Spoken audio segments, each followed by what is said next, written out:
समय पता नहीं चलता है। मनुष्य की आयु भी इसी प्रकार से है, जन्म लिया, कब बड़े हो गए, कब विवाह हो गया, बच्चों के घर भी बच्चे हो गए, पता नहीं चलता है। नौकरी लग गई, कामकाज अच्छा चल रहा है, देखते ही देखते आयु बीतती जाती है, बाल काले से सफेद हो जाते हैं, बुढ़ापा आ जाता है और एक दिन वो भी आता है कि यमराज का बुलावा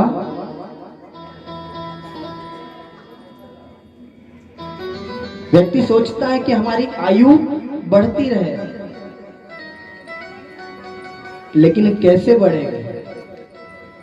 हम कर्म क्या कर रहे हैं? मनुस्मृति में वर्णित किया गया है, न मांस भक्षणे दोषः न मद्ये न च मैथुने प्रवृत्तिरेषां भूतानां निवृत्तिरस्तु गरीयसी। यानी व्यक्ति आज के समय में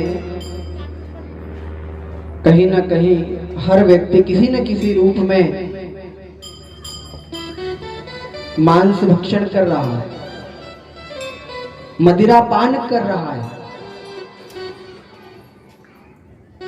लेकिन ये मनुस्मृति वर्णित करती है कि व्यक्ति जब ये मांस भक्षण मदिरा पान कर रहा है, उसका दोष नहीं है, ये उस वस्तु का दोष नहीं है, ये मनुष्य का स्वभाव है कि वो इन चीजों को ग्रहण कर रहा है।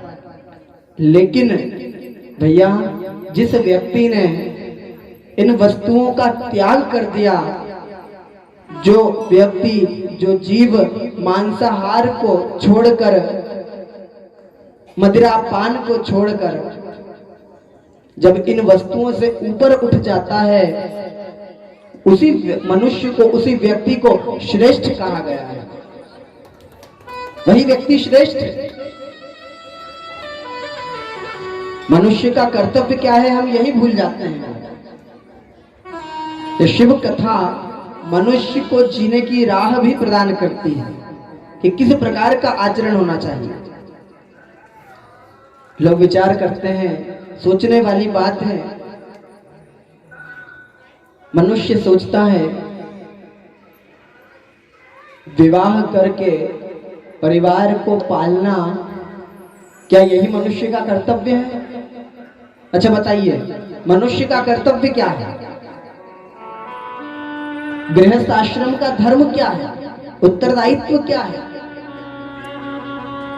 हम विचार करें एक बार कि हम करते क्या हैं। हम अपने कर्तव्य पथ को छोड़ चुके हैं, हम अपने कर्तव्य पथ पर नहीं चल रहे। शास्त्र वर्णित करता है कि गृहस्थ आश्रम के जो धर्म है, गृहस्थ आश्रम का जो कर्म है, वो धर्म, अर्थ, काम और मोक्ष, इन्हें चारों को लेकर के चलना होता है महाराज। और ये चारों कैसे प्राप्त होंगे? ये चारों किस प्रकार प्राप्त होंगे? जब हम अपनी संस्कृति को बचाने का प्रयत्न करेंगे। आज कहीं ना कहीं विचार करें कि हम अपनी संतानों को संस्कार क्या दे रहे हैं। घर में तुलसी का पौधा हो, वो श्रेष्ठ है, या वो क्रिसमस का जो पौधा आता है वो श्रेष्ठ है? आज अगर किसी बच्चे से पूछ लिया जाए कि भैया हमारा हिंदू नववर्ष किस दिन से आरंभ होता है, तो वो बच्चा नहीं बता पाएगा। लेकिन अगर उससे पूछ ले कि भैया नया साल किस तारीख को आएगा, तो वो 1 जनवरी ही बताएगा। अच्छा, कितने लोग हैं जिनको पता है कि हमारा हिंदू नववर्ष किस दिन से आरंभ होता है? और आपके बच्चों को पूछना एक बार घर जाके कि हमारा हिंदू नववर्ष किस दिन से आरंभ होता है। क्योंकि हमने क्या किया, इस चकाचौंध भरी दुनिया में कहीं ना कहीं हम अपने बच्चों को, पहले के समय में गुरुकुल आश्रम विद्यालय हुआ करते थे जिनमें पढ़ने के लिए बच्चों को भेजा जाता था, घर से दूर रहते थे। लेकिन आज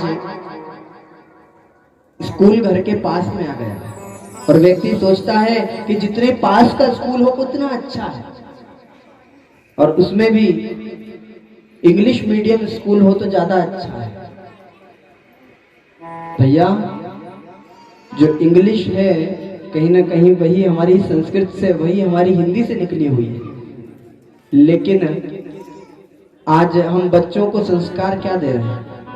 बच्चा घर आता है तो हम उससे पूछते हैं तो वो इंग्लिश में ही जवाब देता है। उसको समझाओ कि हमारी मातृभाषा को मत छोड़, क्योंकि शास्त्र वर्णित करता है जननी जन्म भूमिश्च स्वर्गादपि गरीयसी।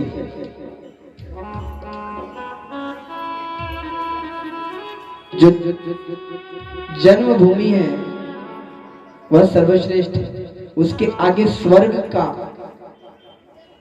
जो सुख है वो भी निकृष्ट कहा गया है। और उस भूमि से भी श्रेष्ठ माँ को कहा है, क्योंकि माँ बच्चों में संस्कार देने का कार्य करती है। अगर माँ ने बच्चों को चोरी करने की मार्ग को दिखा दिया तो बच्चा चोरी ही करेगा। अगर माँ ने उस बच्चे को मंदिर जाने का संस्कार दे दिया तो वो बच्चा मंदिर ही जाएगा। सत्कर्म करने का कार्य उसे बता दिया, वह सत्कर्म ही करेगा। लेकिन हम दिखावे की दुनिया में अपने अस्तित्व से ही दूर होते जा रहे हैं।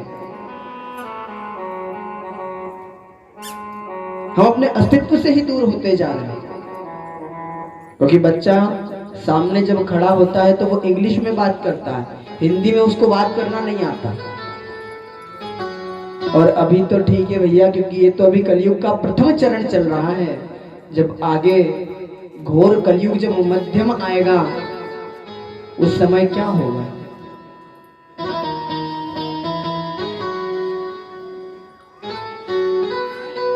वो समय क्या होगा?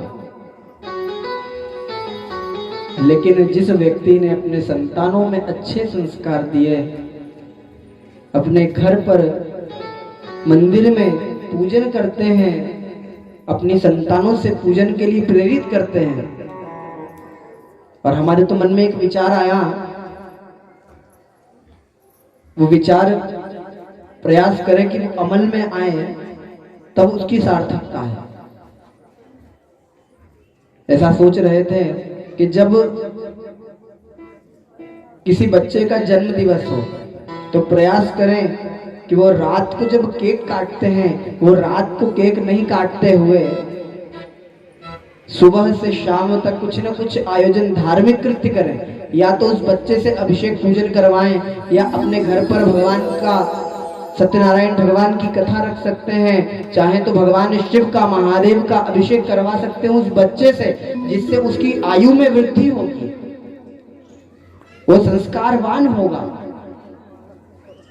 और वैसे भी हमारा शास्त्र जो है वर्णित करता है कि जो व्यक्ति रात्रि को 12 बजे से 3 बजे के बीच में कुछ भी वस्तु खाता है, तो वो चाहे कोई भी सामग्री ग्रहण करता है, तो वो चाहे कितनी ही शुद्ध हो, कितनी ही शाकाहारी हो, लेकिन वो मांस भक्षण के तुल्य है, क्योंकि वो प्रेत काल कहा गया है। प्रेत भोजन हो जाता है। और प्रेतों का भोजन क्या है? प्रेत क्या ग्रहण करते हैं? लेकिन आज के समय पे लोग रात को 12 बजे ही केक काटेंगे।